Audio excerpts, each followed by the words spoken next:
Ինչ անել, երբ թշնամիդ քանդում է կյանքդ, իսկ Աստված կարծես թե լռում է։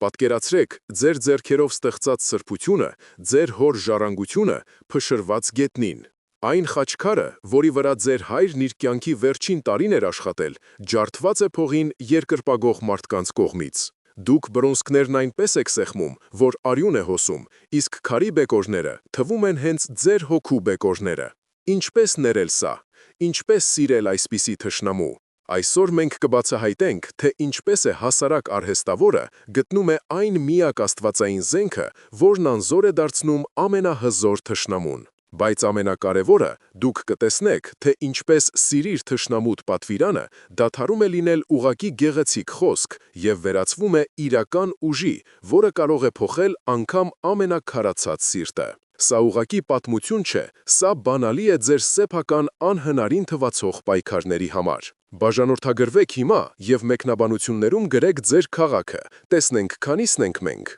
Մուրճի հարվածները ռիթմիկորեն արձագանքում էին Երևանի հին թաղամասի նեղ փողոցներում, որտեղ Գևորգի խաչքարագործական արհեստանոցի քարե պատերը դարերի իմաստություն էին կրում։ 45-ամյա վարպետի ձեռքերում անշունչ տուֆի քարը վերածվում էր հավատքի ժանյակի, յուրաքանչյուր զարդանախշ՝ մի աղոթք, յուրաքանչյուր խաչ՝ հավերժության խոստում։ Քարի սառը փոշին խառնվելով արևի շողերին, ոսկեգույն մշուշ էր ստեղծում օդում, որտեղ լսվում էր միայն հատիչի երգը։ Գևորգի կողքին կանգնած էր նրա 18-ամյա աշակերտը՝ Սարգիսը, մի երիտասարդ, ում աչքերում վարպետի երազանքն էր վառվում։ Նա զգուշությամբ կրկնում էր ուսուցչի շարժումները, փորձելով քարից կորզել նույն ներդաշնակությունը։ «Զգա քարի շունչը, Սարգիս ջան», հաճախ էր ասում Գևորգը։ «Այն կենդանի է, եթե սիրով մոտենաս, նա քեզ կբացի իր գաղտնիքները»։ Խաչքարը մեր զրույցն է Աստծո հետ, որը դարեր է դիմանում։ Այդ առավոտ նրանք աշխատում էին մի մեծ խաչքարի վրա,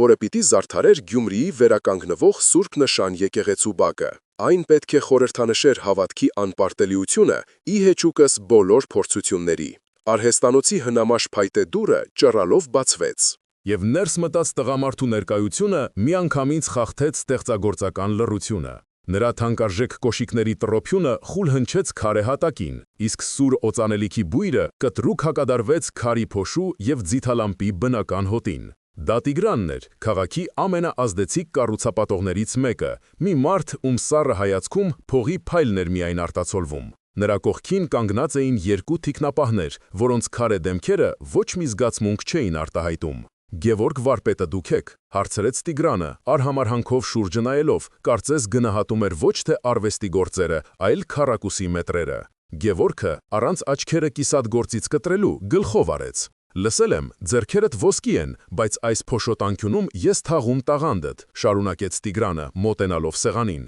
«Ես քեզ առաջարկ ունեմ, որից միայն հիմարը կհրաժարվի։ Ես գնում եմ այս ամբողջ թաղամասը, այստեղ կառուցվելու է ժամանակակից համալիր։ Քո այս հնոտիի համար այնքան կվճարեմ, որ կարող ես Երևանի կենտրոնում ապակեպած սրահ բացել, ոչ թե այս քարանձավում փտես»։ Տիգրանի օգնականը սեղանին դրեց կաշվե պայուսակ և բացեց այն։ Ներսում կանխիկ դրամի կապոցներ էին, կոկիկ դասավորված։ Գումարն այնքան շատ էր, որ մի պահ Սարգսի շունչը կտրվեց։ Նա սկսեց մտովի հաշվել, թե ինչեր կարելի է անել այդ փողով՝ վերանորոգել վարպետի տունը, գնել նոր ժամանակակից գործիքներ, միգուցե նույնիսկ իր ուսման վարձը վճարել։ Գևորգը սակայն նայեց ոչ թե փողերին, այլ Տիգրանի աչքերին։ Այնտեղ նա տեսավ ոչ թե գործարարի, այլ նվաճողի հայացք։ Հետո նրա հայացքը սահեց դեպի պատին փակցված իր պապի սևը սպիտակ լուսանկարը, որտեղ նա կանգնած էր հենց այս նույն արհեստանոցում, ձեռքին մուրճ ու հատիչ։ «Սա իմ պապի տունն է», հանգիստ, բայց ամուր ձայնով ասաց Գևորգը։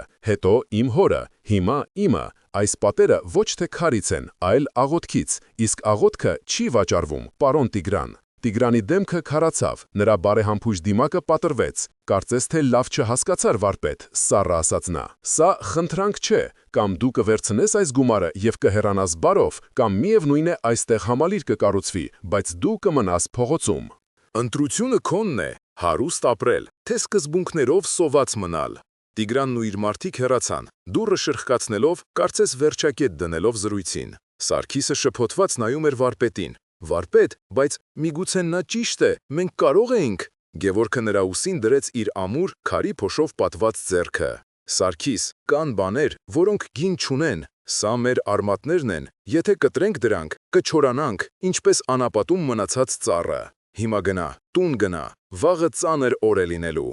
Այդ գիշեր Գևորգը չկարողացավ քնել։ Նա նստած էր արհեստանոցում, մոմի լույսի տակ նայում էր կիսատ մնացած խաչքարին։ Տիգրանի խոսքերը պտտվում էին մտքում։ Նրա կինը, Անահիտը, հիվանդ էր, դեղերի համար գումար էր պետք, բանկի վարկը պետք էր փակել։ Մամոնը հարվածում էր ամենացավոտ տեղերին։ Նա ծնկի իջավ քարեհատակին, խաչակնքեց եւ սկսեց աղոթել ոչ թե բառերով, այլ հոգու խորքից եկող հառաչանքով։ Տեր իմ Հիսուս, մի թողնիր ինձ, ցույց տուր ճիշտ ճանապարհը, ուշ տուր դիմանալու այս փորձությանը։ Չէ որ ասել ես, մի վախեցիր, միայն հավատա։ Աղոթքը նրան խաղաղություն բերեց, բայց նա գիտեր, որ պատերազմը նոր է սկսվում։ Հաջորդ առավոտ Տիգրանի սպառնալիքը դարձավ շոշափելի իրականություն։ Արհեստանոցի դիմաց հայտնվեց հսկայական բուլդոզեր, որի շարժիչի դղրդյունը կարծես ցնցում էր թաղամասի հիմքերը։ Դրա կողքին մի խումբ շինարարներ էին, մռայլ դեմքերով, ովքեր սկսեցին ցանկապատել հարակից տարածքը, փաստացիորեն արգելափակելով մուտքը դեպի Գևորգի արհեստանոց։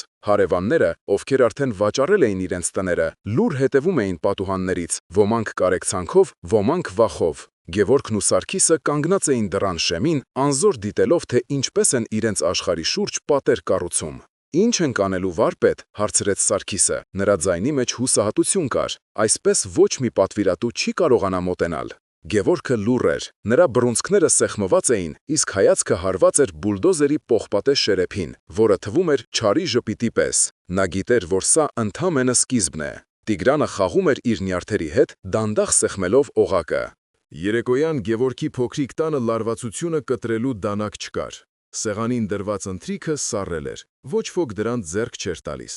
Գևորգը, նրա կինը Անահիտը և նրանց այցելության եկած Գևորգի կրտսեր եղբայրը Լևոնը նստած էին լուռ։ Լևոնը 22 տարեկան էր, տաքարյուն, իրավաբանական ֆակուլտետի ուսանող, ով աշխարհին նայում էր օրենքի և ուժի տեսանկյունից։ Նա չէր կարողանում հանդուրժել եղբոր պասիվությունը։ «Ես չեմ հասկանում քեզ, Գևորգ», վերջապես պայթեց նա, բռունցքով խփելով սեղանին։ «Մինչև երբ պիտի նստենք ու սպասենք։ Էդ սրիկան քեզ կենթանի թաղում է, իսկ դու աղոթքներ ես մրմնջում։ Սա 21-րդ դարն է, ոչ թե միջնադարը։ Պետք է գործել»։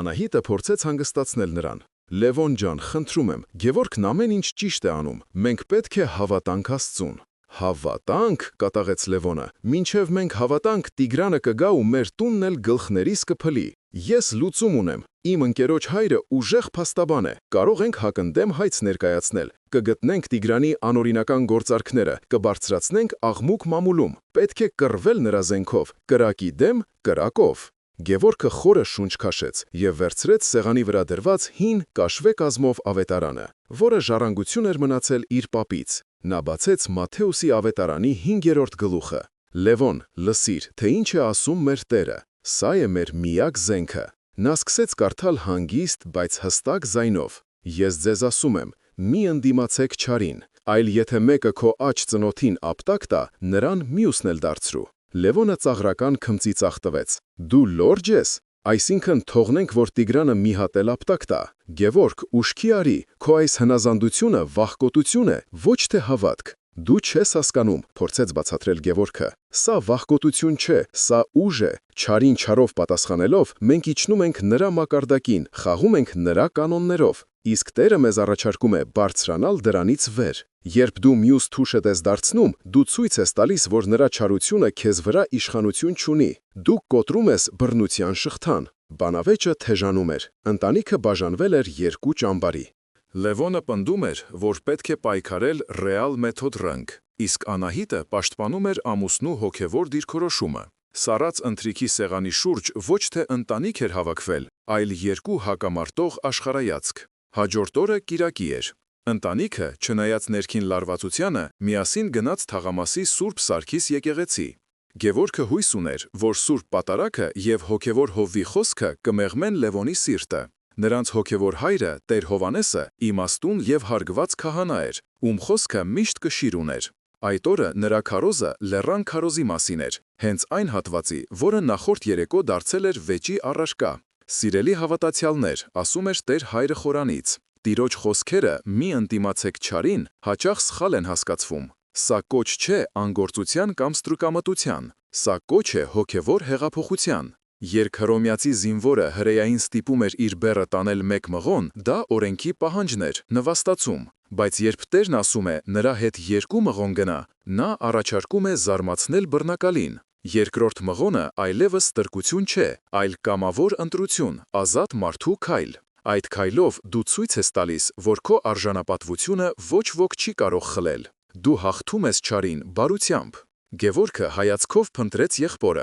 Լևոնը կանգնած էր ձեռքերը խաչած, նրա դեմքին դեռ անհամաձայնություն էր գրված։ Քահանայի խոսքերը կարծես չէին հասնում նրան։ Նա իր ճշմարտությունն ուներ, իրավաբանական կոդեքսների և մարդկային արդարության ճշմարտությունը, որը խորթ էր աստվածային սիրո պարադոքսալ տրամաբանությանը։ Պատարագից հետո Գևորգը մոտեցավ Տեր Հովհաննեսին. «Տեր հայր, ես փորձում եմ, իսկապես փորձում եմ հետևել Տիրոջ խորհրդին, բայց իմ ընտանիքը, նրանք ինձ չեն հասկանում, ես զգում եմ, որ մենակ եմ մնացել այս պայքարում»։ Տեր Հովհաննեսը բարի ժպտաց. «Քրիստոս էլ էր մենակ Գողգոթայի ճանապարհին, որդիս, բայց նա գիտեր, որ հայրը իր հետ է։ Քո հավատքը փորձվում է։ Մի վհատվիր, շարունակիր աղոթել, նաև Լևոնի համար։ Սերմը ցանված է, Աստված իր ժամանակին կաճեցնի այն»։ Գևորգը հասկացավ, որ իր առջև դրված խաչը ավելի ծանր էր, քան կարծում էր։ Նա պետք է պայքարեր ոչ միայն արտաքին թշնամու, այլև իր հարազատների անհավատության դեմ։ Տեր Հովհաննեսի խոսքերը զարմացրու բռնակալին օրեր շարունակ հանգիստ չէին տալիս Գևորգին։ Նա հասկանում էր, որ իրավական կամ ֆիզիկական պայքարը դատապարտված է ձախողման։ Տիգրանի աշխարհում փողն ու ուժն էին թագավորում, իսկ Գևորգը զուրկ էր երկուսից էլ։ Միակ ճանապարհը հոգևորն էր, բայց ինչպես անել այդ աներևակայելի քայլը։ Ինչպես գնալ այն երկրորդ մղոնը, երբ առաջինն իսկ քեզ տանում է դեպի անդունդը։ Երկար մտորումներից և աղոթքներից հետո նրա սրտում մի որոշում հասունացավ։ Միամիտ, գուցեև հիմար թվացող, բայց միակը, որը բխում էր ավետարանի տրամաբանությունից։ Նա որոշեց Տիգրանին նվեր տանել։ Ոչ թե կաշառք, ոչ թե հաշտության նշան, այլ պարզապես նվեր, առանց որևէ ակնկալիքի։ Նա վերցրեց մի փոքրիկ, բայց չափազանց նրբորեն մշակված տուֆի կտոր և 2 օր ու գիշեր առանց քնի ու դադարի դրա վրա քանդակեց մի փոքրիկ, բայց կենդանի խաչքար, կենաց ծառ զարդանախշով։ Այն այնքան գեղեցիկ էր, որ թվում էր ոչ թե մարդու ձեռքով է ստեղծվել, այլ բնությունից է ծնվել։ Ձեռքին խնամքով փաթաթված նվերը Գևորգը ուղևորվեց դեպի Տիգրանի գրասենյակ։ Նրա սիրտը բաբախում էր, իսկ ափերը քրտնել էին։ Նա իրեն զգում էր Դավթի պես, ով առանց զենք ու զրահի գնում էր Գողիաթի դեմ։ Տիգրանի փայլուն ապակեպատ գրասենյակը նման էր մեկ այլ աշխարհի, սառը, անհոգի և շքեղ։ Երկար սպասումներից հետո քարտուղարուհին թույլ տվեց նրան ներս մտնել։ Տիգրանը նստած էր իր հսկայական սեղանի մոտ, հեռախոսով ինչ-որ մեկի վրա գոռալով։ Նա ձեռքի շարժումով ցույց տվեց, որ Գևորգը նստի։ Երբ խոսակցությունն ավարտվեց, նա սառը հայացքով նայեց Գևորգին։ «Դե, լսում եմ, եկել ես ընդունես իմ առաջարկը»։ Գևորգը լուռ մոտեցավ սեղանին և զգուշությամբ բացեց փաթեթը։ Սա ձեզ համար է, կամաց ասաց նա։ Տիգրանը զարմացած վերցրեց փոքրիկ խաչքարը։ Մի պահ նրա դեմքին զարմանքի նշույլ երևաց։ Նա մատներով շոշափեց քարի նուրբ զարդանախշերը, զգաց դրա սառը, բայց կենդանի մակերեսը։ Գևորգի սրտում հյույսի մի կայծ թրթռաց։ Գուցե հրաշք լինի։ Բայց հաջորդ պահին Տիգրանի դեմքը կրկին քարացավ։ «Գեղեցիկ է», ասաց նա անտարբեր ձայնով, «բայց ես քո քարերի կարիքը չունեմ»։ «Ես քո հողի կարիքն ունեմ»։ Եվ նա առանց վարանելու խաչքարը նետեց սեղանի տակ դրված աղբամանի մեջ։ Քարի մետաղին դիպչելու չոր ձայնը որոտի պես հնչեց Գևորգի ականջներում։ Գևորգը դուրս եկավ գրասենյակից, կարծես հոգին մարմնից հանած լինեին։ Նվաստացումը, անզորությունն ու հիասթափությունը խեղդում էին նրան։ Նա քայլում էր փողոցով, չնկատելով ոչ մարդկանց, ոչ մեքենաներին։ Նրա միամիտ հավատքը փշրվել էր, ինչպես իր ձեռքով ստեղծած խաչքարը։ «Ինչու, Տեր», մրմնջում էր նա, «ես արեցի այն, ինչ դու պատվիրեցի։ Ես մյուս թուշս դարձրի, իսկ նա ավելի ուժեղ հարվածեց։ Ես նրան բարությամբ պատասխանեցի, իսկ նա իմ բարությունը ոտնատակ արեց։ Միթե քո խոսքերը ուժ չունեն այս աշխարհում»։ Նա զգում էր, որ իր հավատքը ճաքեր է տալիս։ Մարդկային տրամաբանությունը գոռում էր, որ Լևոնն էր ճիշտ, որ այս աշխարհում միայն ուժին են հարգում, իսկ խոնարհությունը թուլության նշան է։ Նա հասավ տուն ջախջախված, հոգեպես սպանված։ Անահիտը, տեսնելով նրա դեմքը, ամեն ինչ հասկացավ առանց խոսքերի։ Նա լուռ գրկեց ամուսնուն, փորձելով իր սիրով բուժել նրա վիրավոր հոգին։ «Մի հանձնվիր, Գևորգ ջան», շշնջաց նա, «Սատանան հենց դրան է սպասում։ Նա ուզում է, որ դու կասկածես Աստծո զորությանը։ Փորձությունը ծանր է, բայց Աստծո ողորմությունն ավելի մեծ է»։ Այդ երեկո նրանց այցելեց Տեր Հովհաննեսը։ Նա կարծես զգացել էր Գևորգի հոգեկան տվայտանքը։ Նրանք երեքով նստեցին խոհանոցում վառվող մոմի լույսի ներքո։ Գևորգը պատմեց ամեն ինչ, չթաքցնելով իր զայրույթն ու հիասթափությունը։ Տեր հայրը երկար լսեց, ապա ասաց. «Գևորգ, որդիս, դու քաջ քայլ ես արել, բայց դու մի բան սխալ ես հասկացել։ Տիրոջ պատվիրանը կախարդական փայտիկ չէ, որը թափահարես ու թշնամիտ մի անգամից կդառնա գառնուկ։ Դու գնացիր երկրորդ մղոնը, բայց քո սրտի խորքում դու դեռ հրաշքի էիր սպասում, ակնկալում էիր, որ Տիգրանը կփոխվի։ Իսկ Տերն ասում է. «Արա բարին անկախ արդյունքից»։ Քո գործը սեր մցանելն է, ոչ թե բերքը հավաքելը։ Բերքը Աստված է տալիս, երբ ժամանակը գա։ Բայց իմ սերմը քարքարոտ հողի վրա ընկավ, Տեր հայր, դառնորեն պատասխանեց Գևորգը։ Իսկ դու գիտես, թե ինչ է կատարվում քարի տակ, շարունակեց քահանան։ Գուցե հենց հիմա քո այդ փոքրիկ խաչքարը, որը նա նետեց աղբամանը, փուշ է դարձել նրա խղճի մեջ։ Գուցե նա գիշերը չի կարողանում քնել, հիշելով քո հայացքը։ Չարը հաղթանակած է թվում, բայց բարու ամենափոքր սերմն անգամ իր մեջ կյանքի անսպառ զորություն ունի։ Դու չպարտվեցիր, Գևորգ, դու հենց նոր սկսեցիր իսկական պայքարը։ Պայքար ոչ թե Տիգրանի, այլ նրա հոգու մեջ բնակվող չարի դեմ։ Եվ այս պայքարում քո զենքը ոչ թե քարն է, այլ սերն ու աղոթքը։ Քահանայի խոսքերը բալասան էին Գևորգի վերքոտ հոգու համար։ Նա հասկացավ, որ դեռ ճանապարհի սկզբում է, եւ իր առջև ավելի մեծ փորձություններ են սպասվում։ Նա պետք է սովորեր սիրել ոչ թե փոխադարձ սիրո ակնկալիքով, այլ անշահախնդիր, ինչպես արևն է շողում եւ բարիների, եւ չարերի վրա։ Տիգրանը, տեսնելով, որ ուղակի ճնշումն ու նվաստացումը չեն կոտրում Գևորգի համարությունը, որոշեց փոխել մարտավարությունը եւ հարվածել ամենացավոտ տեղին՝ նրա բարի անվանին։ Մի քանի օր անց տեղական ոչ այնքան հայտնի, բայց շատ ընթերցվող թերթերից մեկում հայտնվեց մի մեծ հոդված՝ «Վարպետի կեղծ դիմակը» վերնագրով։ Հոդվածում առանց ուղղակիորեն անուններ տալու, բայց շատ թափանցիկ ակնարկներով պատվում էր մի խաչքարագործի մասին, ով, թաքնվելով բարեպաշտության դիմակի տակ, տարիներ շարունակ խաբել է իր պատվիրատուներին, օգտագործելով անորակ նյութեր եւ ուռճացնելով գները։ Հոդվածում նշվում էր, որ այժմ, երբ հայտնի բարերարը ցանկանում է բարեկարգել հին թաղամասը, այդ վարպետը շանտաժի միջոցով փորձում է աստղաբաշխական գումար կորզել։ Զրպարտությունը հմտորեն էր հյուսված, կիսաճշմարտությունները խառնված էին բացահայտ ստի հետ, եւ արդյունքում ստացվել էր մի պատկեր, որը Գևորգին ներկայացնում էր որպես ժլատ, երկերեսանի խաբեբա։ Հարվածը սարսափելի էր։ Գևորգի համար, ով իր ամբողջ կյանքում առաջնորդվել էր պատվի եւ ազնվության սկզբունքներով, սա ավելի վատ էր, քան ֆիզիկական բռնությունը։ Լուրը կայծակի արագությամբ տարածվեց փոքրիկ թաղամասում։ Մարդիկ, ովքեր երեկ նրան հարգանքով էին ողջունում, այսօր կամ խուսափում էին նրա հայացքից, կամ նայում էին կասկածանքով։ Ամենադաժան տեսարանը տեղի ունեցավ շուկայում։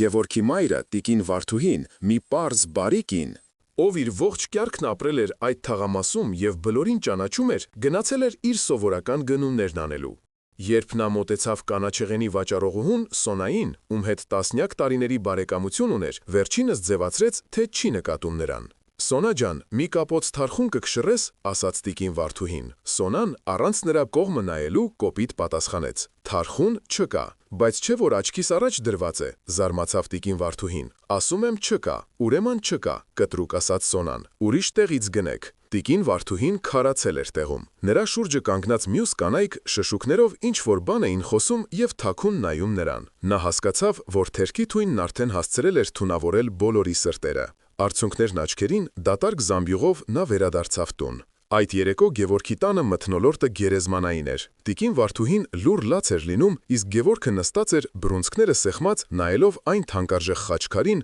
որի վրա իր հայրն էր աշխատել կյանքի վերջին տարում, եւ որը կոտրվել էր Տիգրանի մարդկանց կողմից։ Մարմարի բեկորները նրան թվում էին իր սեփական ընտանիքի պատվի բեկորները։ Լևոնը քայլում էր սենյակում առյուծի պես վանդակում։ «Տեսա՞ք», գոռում էր նա, «սա է քո մյուս թուշտ դարձնելու արդյունքը։ Դու նրան խաչքար ես նվիրում, նա քո անունը ցեխի հետ է հավասարեցնում։ Հիմա ինչ ես անելու։ Գնալու ես թերթի խմբագրություն ու նրանց էլ խաչքար նվիրես։ Մինչև երբ պիտի թույլ տանք, որ մեզ ոտնատակ անեն։ Մարդիկ մեզանից երես են թեքում։ Մայրս չի կարողանում շուկայից հաց գնել։ Սա է քո քրիստոնեությունը»։ Գևորգը չէր պատասխանում։ Նա ինքն էլ չգիտեր պատասխանը։ Նրա ներսում սարսափելի պայքար էր ընթանում։ Մի կողմից Քրիստոսի խոսքերն էին. «Երանի ձեզ, երբ ձեզ նախատեն ու հալածեն, եւ իմ պատճառով ձեր մասին ամեն տեսակ չար խոսքեր ասեն ստուտյամբ»։ Մյուս կողմից իր տղամարդկային արժանապատվությունն էր, իր ընտանիքի պատիվը, որը ոտնահարվում էր, ճնշումը դարձել էր անտանելի։ Նույնիսկ Տեր Հովհաննեսը, ով միշտ քաջալերում էր Գևորգին, այս անգամ մտահոգ էր։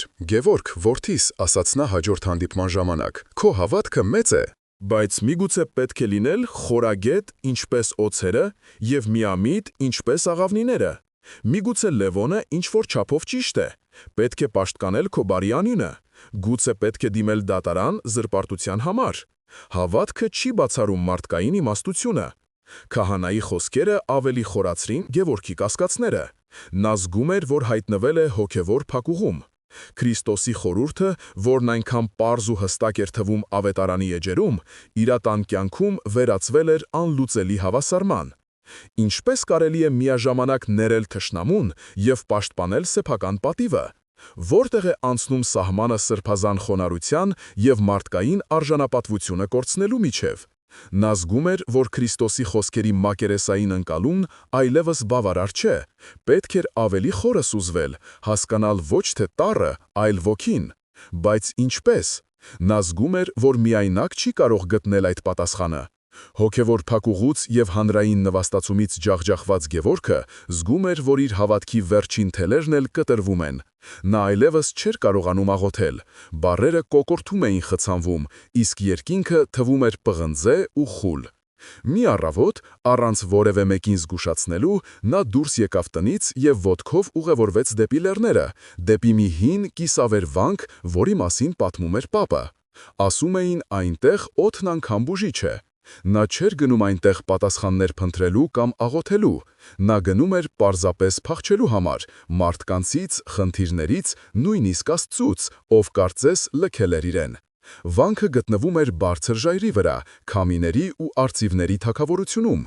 Այնտեղ ապրում էր ընդամենը մեկ վանական, հայր Սիմեոնը, մի ծերունի, ում դեմքը նման էր չորացած հողի, կնճիռների խորը ակոսներով, բայց ում աչքերում դեռ մանկան պարզություն կար։ Գևորգը չբացատրեց, թե ով է եւ ինչու է եկել։ Հայր Սիմեոնն էլ ոչինչ չհարցրեց։ Նա պարզապես կիսեց իր սուխ սնունդը, հացն ու պանիրը եւ ցույց տվեց մի փոքրիկ խուց, որտեղ Գևորգը կարող էր գիշերել։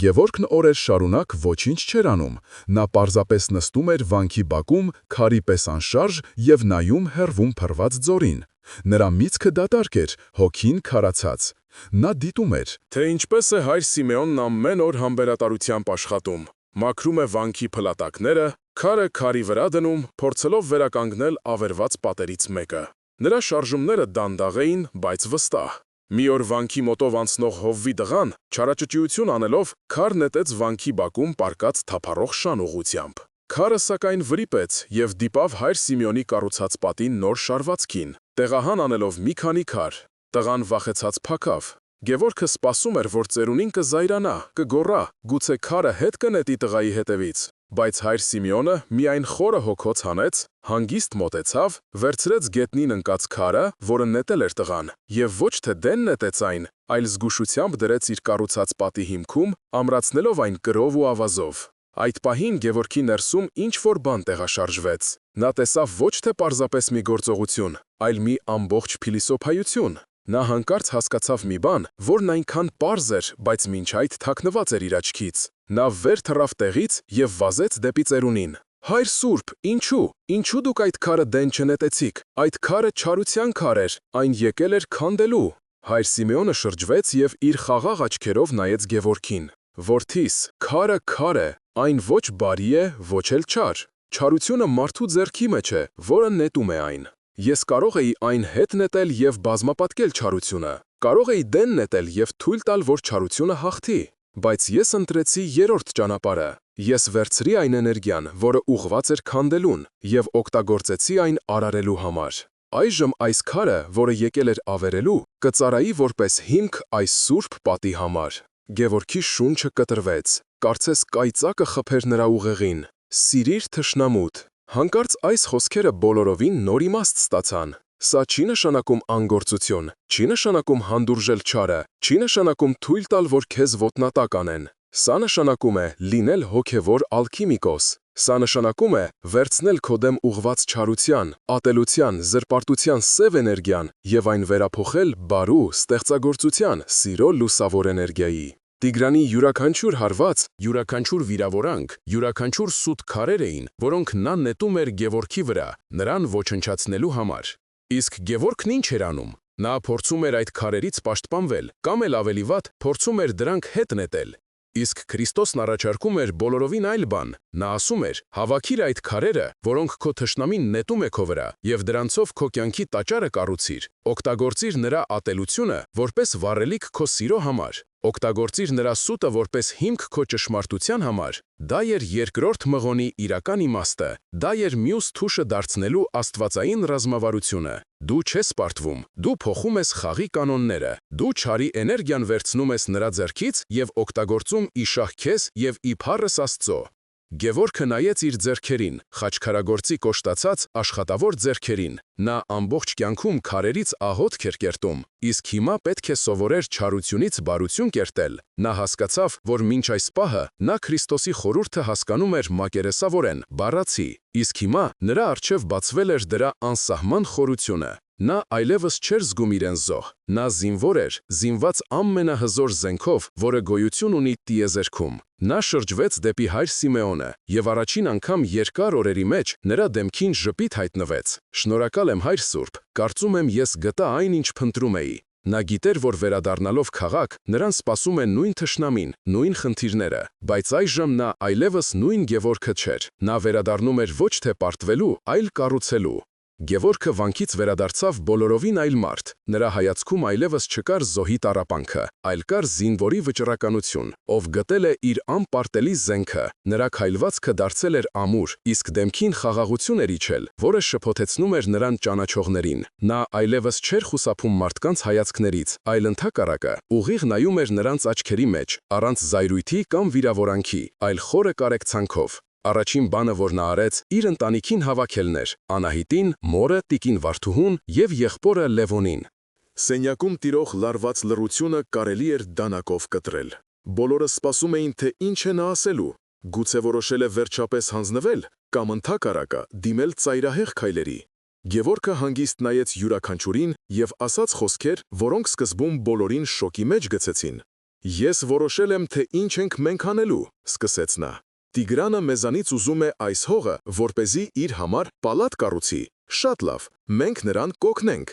Մենք կվերցնենք նրա չարությունը, նրա ատելությունը, նրա զրպարտությունը, բոլոր այն քարերը, որոնք նա նետում է մեր վրա, և դրանցով կկառուցենք ոչ թե մեր պատը, այլ Աստծո տունը, հենց մեր արհեստանոցի կողքին, այն փոքրիկ հողակտորի վրա, որը դեռ մերն է, կա մի հին քանդված մատուռի հիմք։ Մենք այն վերականգնելու ենք, անվճար, մեր սեփական ուժերով։ Մենք նրա շահի թագավորության կենտրոնում կկանգնեցնենք աղոթքի մի փոքրիկ ամրոց»։ Սենյակում մի քանի վայրկյան մեռյալ լռություն տիրեց։ Առաջինը ձայն տվեց Լևոնը։ Դու խելագարվել ես, կակազեց նա։ Սա արդեն նույնիսկ հնազանդություն չէ, սա ինքնասպանություն է։ Դու ուզում ես նրա քթի տակ եկեղեցի կառուցել։ Նա մեզ հողին կհավասարեցնի։ Սա նրա ավելի կբորբոքի, սա յուղ լցնելը կրակի վրա։ Տիկին Վարդուհին լուռ խաչակնքում է, վախեցած նայելով որդուն։ Նա չէր հասկանում, սա աստվածային հայտնություն է, թե տառապանքից խելքը թրցրած մարդու զառանցանք, բայց հետո խոսեց Անահիտը։ Նա ամբողջ ընթացքում լուռ նայում էր ամուսնու աչքերին։ Նա տեսնում էր այնտեղ ոչ թե խելագարություն, այլ մի լույս, որը վաղուց չէր տեսել։ Նա տեսնում էր հավատքի ուժը, որը կարող է լեռներ շարժել։ Նա մոտեցավ Գևորգին, վերցրեց նրա ձեռքը և ամուր սեղմեց։ Ես քեզ հետ եմ, հանգիստ, բայց վստահ ասաց նա։ Եթե Աստված մեզ հետ է, ով կարող է մեզ դեմ լինել։ Անահիտի այս խոսքերը շրջադարձային եղան։ Նրա հավատքը դարձավ այն կամուրջը, որը միացրեց Գևորգի տեսիլքը իրականությանը։ Հաջորդ օրը Գևորգը գնաց Տեր Հովհաննեսի մոտ պատմելու իր որոշման մասին։ Քահանան ուշադիր լսեց, նրա դեմքը լուսավորվեց։ Աստված օրհնի քեզ, որդիս, ասաց նա հուզված։ Դու հասկացել ես Քրիստոսի խորհրդի ամենախորը իմաստը։ Դու գտել ես այն բանալին, որը բացում է հոգևոր հաղթանակի դռները։ Սա հենց այն է, ինչի մասին խոսում էին մեր եկեղեցու սուրբ հայրերը՝ չարին բարով հաղթելը։ Բայց իմացիր, որ ճանապարհը դժվար է լինելու։ Շատերը քեզ չեն հասկանա, քեզ կհամարեն հիմար, երազող, բայց դու մի վհատվիր, ես քո կողքին եմ, եկեղեցին քո կողքին է։ Տեր Հովհաննեսի օրհնությունը Գևորգին նոր ուժ տվեց։ Նա հասկացավ, որ այլևս մենակ չէ։ Նրա փոքրիկ ընտանիքը եւ եկեղեցին դարձան նրա բանակը։ Նույնիսկ Սարգիսը, ով սկզբում կասկածանքով էր վերաբերվում վարպետի գաղափարին, տեսնելով Գևորգի անսասան վճռականությունը, ոգևորվեց։ Վարպետ, եթե մենք եկեղեցի ենք կառուցում, ուրեմն դրա խաչքարն իմ ձեռքով պիտի կերտեմ, ասաց նա աչքերը փայլելով։ Սակայն համայնքի արձագանքը միանշանակ չէր։ Երբ լուրը տարածվեց, մարդիկ բաժանվեցին երկու մասի։ Ոմանք, հատկապես ավագ սերնդի ներկայացուցիչները, ովքեր տեսել էին եւ խորհրդային աթեիզմը, եւ հավատքի վերածնունդը, հիացած էին Գևորգի քայլով։ Նրանք սահամարում էին իսկական քրիստոնեական սխրանք։ Այս տղան մեր պապերի հավատքն ունի, ասում էր թաղամասի ամենատարեց բնակիչը, պապի Արշակը։ Նա հիշեցրեց մեզ, որ մեր զենքը ոչ թե սուրն է, այլ խաչը։ Բայց կային նաև շատերը, ովքեր Լևոնի նման սահամարում էին անխոհեմություն։ Սա Տիգրանի հետ խաղ անել չէ, ասում էին նրանք։ Նա սա կընդունի որպես անձնական վիրավորանք եւ ավելի կդաժանանա։ Գևորգը ոչ միայն իրեն, այլև մեզ բոլորիս է վտանգի տակ դնում։ Այսպիսով Գևորգի որոշումը դարձավ մի տեսակ ջրբաժան, բացահայտելով մարդկանց իրականեությունը, նրանց հավատքի խորությունը կամ մակերեսայնությունը։ Նա ձեռք բերեց նոր, անսպասելի դաշնակիցներ, բայց նաև տեսավ, թե ինչպես են երեկվա բարեկամները վախից ու կասկածից հեռանում իրենից։ Պայքարը տեղափոխվում էր նոր փուլ, որտեղ բախվելու էին ոչ միայն Գևորգն ու Տիգրանը, այլև երկու աշխարհայացքներ՝ մարդկային խոհեմության եւ աստվածային անխոհեմության։ Հաջորդ երկուշաբթի առավոտյան Գևորգը, Անահիտը, Սարգիսը եւ թաղամասի երկու ծերունիներ՝ պապի Արշակն ու իր ընկերը վարպետ Մկրտիչը, դուրս եկան ավերված մատուռի տարածք։ Նրանք իրենց հետ բերել էին բահեր, քլունգներ եւ սայլակներ։ Նրանք սկսեցին իրենց անհավանական թվացող գործը՝ մաքրել տարածքը քարերից, աղբից եւ տարիների ընթացքում կուտակված տիղմից։ Դա ծանր, տաժանելի աշխատանք էր, բայց նրանց դեմքին հոգնություն չկար, այլ կար լուռ վճռականություն։ Նրանք չէին խոսում, նրանց փոխարեն խոսում էր նրանց աշխատանքը։ Յուրաքանչյուր մաքրված քար, յուրաքանչյուր հեռացված թուփ մի փոքրիկ հաղթանակ էր մոռացության եւ անտարբերության դեմ։ Նրանք հիմք էին նախապատրաստում ոչ միայն շենքի, այլև հույսի համար։ Կեսօրին մոտ, երբ արևն արդեն սկսել էր անխնա տապակել, հորիզոնում հայտնվեցին 3 սև ջիպեր։ Դրանք կանգ առան շինհրապարակի մոտ եւ մեքենաներից իջան Տիգրանն ու իր թիկնապահները։ Տիգրանը մոտեցավ եւ մի պահ լուռ, անհավատ հայացքով նայեց Գևորգին եւ նրա փոքրիկ ջոկատին։ Նրա դեմքին զարմանքը փոխարինվեց ծաղրական ժպիտով։ «Ինչ է սա, Գևորգ», հարցրեց նա բարձրաձայն, որ բոլորը լսեն։ «Որոշելի ես հնագիտական պեղումներ անել, թե մտածում ես, որ այս քարակույտի տակ ոսկի է թաքնված»։ Գևորգը առանց աշխատանքը կիսատ թողնելու հանգիստ պատասխանեց. «Մենք այստեղ ոսկուց ավելի թանկ բան ենք փնտրում, պարոն Տիգրան։ Մենք մեր կորցրած աղոթքն ենք փնտրում»։ Տիգրանը բարձրաձայն ծիծաղեց. «Աղոթք, այս աղբի մեջ դու իսկապես խելագարվել ես»։ Նա շրջվեց դեպի իր մարդիկ. «Տղերք, միացրեք երաժշտությունը, թող մեր աշխատավորները մի քիչ ուրախանան»։ Ջիպերից սկսեց հնչել ականջ ծագող, բարձր երաժշտություն, որը նախատեսված էր խանգարելու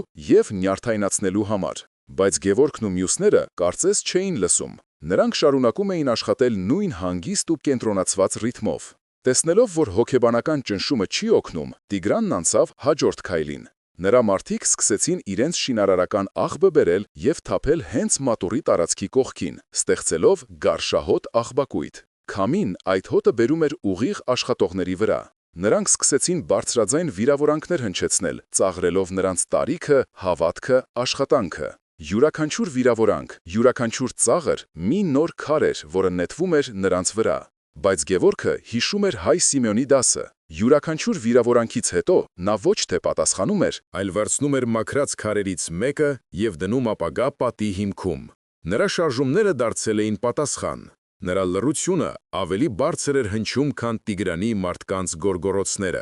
Նա չարության էներգիան վերածում էր արարման։ Այս տեսարանը աննկատ չմնաց։ Թաղամասի բնակիչները, ովքեր մինչև այդ վախեցած հետևում էին պատուհաններից, սկսեցին դուրս գալ իրենց տներից։ Սկզբում նրանք հեռվից էին նայում, բայց հետո, տեսնելով Գևորգի անսասան հանգստությունը և Տիգրանի մարդկանց անզոր կատաղությունը, նրանց մեջ ինչ-որ բան փոխվեց։ Առաջինը մոտեցավ այն նույն Սոնան, ով շուկայում մերժել էր տիկին Վարդուհուն։ Նա ձեռքին մի դույլ ջուր էր բերել։ Առանց որևէ բառ ասելու, նա մոտեցավ Գևորգին և բաժակով ջուր մեկնեց։ Այդ պահին նրա աչքերում ամոթ կար և հիացմունք։ Այդ քայլը վարակիչ եղավ։ Մի քանի րոպե անց մեկ ուրիշը հաց բերեց, երրորդը պանիր, իսկ հետո տեղի ունեցավ ամենաանսպասելին։ Լևոնը, ով մինչ այդ իրենց պատշգամբից զայրացած հետևում էր իրադարձություններին, հանկարծ իջավ ներքև։ Նա մոտեցավ ոչ թե եղբորը, այլ Տիգրանին։ «Պարոն Տիգրան», ասաց նա հստակ և բարձր, «ձեր գործողությունները հակասում են միանգամից մի քանի օրենքների, հասարակական կարգի խախտում, ապօրինի աղբավայրի ստեղծում, անձնական վիրավորանքի։ Ես խորհուրդ կտայի ձեզ դադարեցնել այս ամենը, հակառակ դեպքում ես ստիպված կլինեմ դիմել համապատասխան մարմիններին»։ Տիգրանը քմծիծաղ տվեց, բայց Լևոնի հայացքում այնպիսի սառը վճռականություն կար, որ նա հասկացավ երիտասարդը չի կատակում։ Հակամարտությունը դառնում էր հրապարակային, և դա Տիգրանի պլանների մեջ չէր մտնում։ Նա չարացած նստեց մեքենան և հեռացավ, իր մարդկանց հետ տանելով նաև երաժշտություն ու աղբը։ Այդ օրը փոքրիկ շինհրապարակում առաջին հաղթանակը տարվեց։ Եվ այդ հաղթանակը ձեռք բերվեց ոչ թե ուժով, այլ հոգու ամրությամբ։ Մարդիկ տեսան, որ Քրիստոսի խորհուրդը ոչ թե թուլություն է, այլ աներևակայելի ուժ։ Մատուռի պատերն օրեցօր բարձրանում էին, ոչ թե պարզապես քարից ու շաղախից, այլ համայնքի միասնությունից ու հավատքից։ Գևորգի սկսած գործը դարձել էր ողջ թաղամասի սրբազան պարտականությունը։ Ամեն օր ավելի շատ մարդիկ էին միանում, ով դույլով ջուր էր բերում, Ով մի պարկ ցեմենտ, ով պարզապես իր ներկայությամբ ու բարի խոսքով էր քաջալերում։ Տիգրանը մի քանի անգամ փորձել էր խանգարել, ուղարկելով քաղաքապետարանի ստուգողներին, բայց այժմ նրա դեմ կանգնած էր ոչ թե մեկ մարդ, այլ մի ամբողջ համայնք, որը սովորել էր պաշտպանել իրենը։ Զգալով, որ վերահսկողությունը կորցնում է և իր հեղինակությունը սկսում է տուժել, Տիգրանը որոշեց դիմել վերջին, վճռական քայլին։ Մի առավոտ, երբ շինարարությունն ընթանում էր ամենաթեժ պահին, նրա սև ջիպը կայծակնային արագությամբ մոտեցավ և կտրուկ արգելակեց հենց մատուռի մուտքի առաջ։ Տիգրանը դուրս թռավ մեքենայից, նրա դեմքը զայրույթից աղավաղվել էր, աչքերը կրակ էին թափում։ Շինհրապարակում լռություն տիրեց, բոլորը սառել էին տեղում, սպասելով պայթյունի։ Նա ուղիղ քայլեց դեպի Գևորգը, ով այդ պահին պատի վրա քար էր դնում։ Բոլորի շունչը կտրվել էր, սա վերջն էր։ Գևորգը, սակայն, չշարժվեց տեղից։ Նա դանդաղ իջավ պատից, սրբեց ձեռքերը և հանգիստ կանգնեց Տիգրանի դիմաց։ Նա նայում էր ոչ թե զայրացած գործարարին, այլ նրա աչքերի խորքում թաքնված տառապող մարդուն։ «Ես գիտեմ, որ դուք ծնվել եք այս թաղամասում, պարոն Տիգրան», ասաց Գևորգը հանգիստ ու պարզ ձայնով, որը լսվում էր տիրող լռության մեջ։ «Ես խոսեցի ծերերի հետ, նրանք հիշում են ձեր ծնողներին, Հակոբին և Սաթենիկին, ասում են շատ բարի մարդիկ էին, միշտ օգնում էին հարևաններին»։ Գևորգը ձեռքը մեկնեց և վերցրեց մի փոքրիկ գեղեցիկ մշակված քար։ «Այս մատուռը մենք կառուցում ենք ի հիշատակ բոլոր նրանց, ովքեր այստեղ ապրել և աղոթել են, նաև ձեր ծնողների հիշատակին»։ Նա քարը մեկնեց Տիգրանին։ «Եթե կուզեք, դուք դրեք այս քարը պատի մեջ, իբրև ձեր զավակային հարգանքի տուրքը»։ Այդ պահին տեղի ունեցավ անհավանականը։ Տիգրանի դեմքի պողպատե դիմակը ճաք տվեց։ Նրա աչքերում մի ակնթարթ երևաց ոչ թե կատաղություն, այլ ցավ, կարոտ, գուցե և ամոթ։ Նա նայեց քարին, հետո Գևորգի պարզ ու անկեղծ դեմքին։ Նա տեսավ ոչ թե թշնամի, այլ մարդ, ով իրեն հասկացել էր ավելի լավ, քան ինքն իրեն։ Նրա ամբողջ չարությունը, որը տարիներ շարունակ կուտակվել էր սրտում, բախվեց ներողամտության և սիրո անսպասելի պատին և փշուր-փշուր եղավ։ Նա չվերցրեց քարը, նա ոչինչ չասաց։ Նա պարզապես կտրուկ շրջվեց, նստեց իր մեքենան և հեռացավ, թողնելով հետևում ապշած լռություն և մի փոքրիկ քար, որը դարձավ անսպասելի հաղթանակի խորհրդանիշը։ Մի քանի ամիս անց մատուրն արդեն ավարտված էր։ Նրա փոքրիկ գմբեթը հպարտորեն վեր էր խոյանում նորակառույց շենքերի կողքին, հիշեցնելով, որ հոգին ավելի ուժեղ է քարից։ Գևորգի արհեստանոցը լի էր պատվերներով, նրա համբավը տարածվել էր ողջ Հայաստանով մեկ, ոչ միայն որպես տաղանդավոր վարպետի, այլև որպես անկոտրում ոգու տեր մարդու։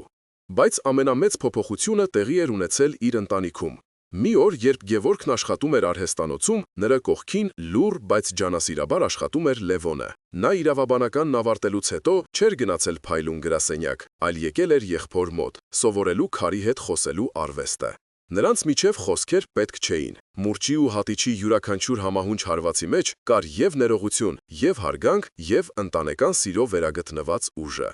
Տիգրանն այլևս չհայտնվեց։ Բայց մի օր, երբ Տեր Հովհաննեսը մատուրում պատարագ էր մատուցում, նա նկատեց, որ հետևի շարքերում մի մարդ է կանգնած, գլուխը կախ, ով աննկատ մոմ վառեց և նույնքան աննկատ հեռացավ։ Քահանան ճանաչեց նրան, բայց ոչինչ չասաց։ Նա գիտեր, որ բարու սերմը, նույնիսկ քարքարոտ հողում ընկնելով, մի օր կարող է ծլարձակել։ Սիրելի եղբայրներ և քույրեր, այս պատմությունը մեզ սովորեցնում է մի պարզ, բայց հզոր ճշմարտություն։ Քրիստոսի խորհուրդը՝ սիրեցեք ձեր թշնամիներին, թուլության կոչ չէ, այլ աստվածային ռազմավարություն։ Այն մեզ սովորեցնում է չարի քանդիչ ուժը վերածել բարու արարիչ զորության։ Այն ցույց է տալիս, որ ամենամեծ հաղթանակները տարվում են ոչ թե բռունցքով, այլ բաց սրտով։ Յուրաքանչյուրս մեր կյանքում ունենք մեր Տիգրաններին, մեր փորձությունները, մեր անարդարությունները։ Հարցն այն է, թե ինչ ենք մենք անում այն քարերի հետ, որոնք կյանքը նետում է մեր վրա։ Կիսվեք մեկնաբանություններում, թե դուք ինչպես կկիրառեիք Հիսուսի այս խորհուրդը ձեր սեփական կյանքում։ Ինչպես կարող ենք մենք միասին սովորել վերցնել մեր դեմ ուղղված չարությունը և դրանով կառուցել մեր հոգու տաճարները։ Թող Աստծո խաղաղությունը լինի բոլորիս հետ։ Ամեն։